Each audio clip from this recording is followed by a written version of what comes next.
Ever wondered why frogs have such large protruding eyes? Well, it's not just for good looks, you know. This unique feature allows frogs to see in almost all directions, even without the ability to turn their heads as we do. Let's find out more about the fascinating anatomy of these amphibians. The head of a frog is triangular and dorsoventrally flattened. The mouth is slightly ventral anteriorly and extends up to the posterior ends of the jaws. On the snout, there are two small apertures called the external nares. A mid-dorsal line extends from between the nares and the eyes down to the cloacal aperture.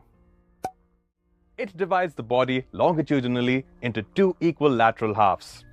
The region of the head in front of the external nares is called the rostrum or the snout. Behind the nares or on either side of the mid-dorsal line, there are two large and protruding eyes. There being no neck, the head cannot be turned towards the lateral sides, but the protruding eyes help the frog see around. Each eye has an upper and lower eyelid, both of which are immovable. However, towards the inner side of the lower eyelid, there is a transparent flap of skin called the nictitating membrane. It is a protective, semi-transparent membrane which covers the eye.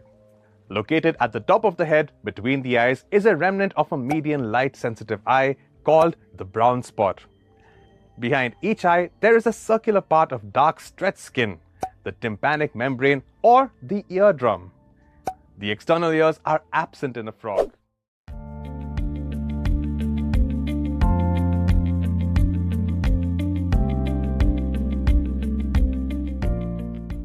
Can you tell me a unique property of a frog? They have a skeleton that is highly modified for jumping. In particular, their elongated hind limbs allow them to jump long distances. Some species of frogs are able to jump over 20 times their body length in a single leap. This ability to jump is an important aspect of their anatomy and behavior, and it is one of the features that set them apart from other animals. Let's see more external anatomical features in detail. The common Indian frog, Rana tigrina, has a body divided into the head and the trunk. The dorsal surface is olive green in color, while the ventral surface is pale yellow. The body has bilateral symmetry. The trunk possesses a pair of forelimbs and a pair of hind limbs. Each forelimb consists of an upper arm, that is brachium, a forearm, that is antebrachium, and a distal hand or manus. The manus consists of a wrist, that is a carpus, a palm, that is a metacarpus, and four fingers.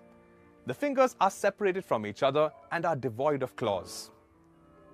The hind limbs are very long and muscular in comparison to the forelimbs. The thigh and the shank are quite long and muscular. The pes, or the foot, consists of an ankle called the tarsus, a sole, that is metatarsus, and 5 webbed toes devoid of claws. The ankle region in the hind limb is much longer than the wrist of the forelimb. The limbs help the frog in locomotion on land and in water. The head of a frog is triangular and flattened with a mouth that extends to the posterior ends of the jaw. The snout has two small apertures called the external nares and a mid-dorsal line that divides the body into two halves. The head has two protruding eyes with immovable eyelids and a transparent nictitating membrane for protection. The head also has a remnant of a median light-sensitive eye called the brown spot and circular eardrums behind the eyes. Frogs do not have external ears. The trunk of a frog is olive green on the dorsal surface and pale yellow on the ventral surface. The trunk has bilateral symmetry and is equipped with a pair of forelimbs and hind limbs.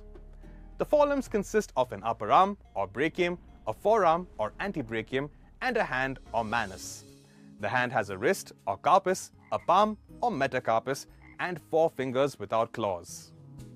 The hind limbs are longer and more muscular than the forelimbs and consist of a thigh, a shank, and a foot or pes. The foot has an ankle or tarsus, a sole or metatarsus, and 5 webbed toes without claws. The limbs of a frog aid in locomotion on land and in water.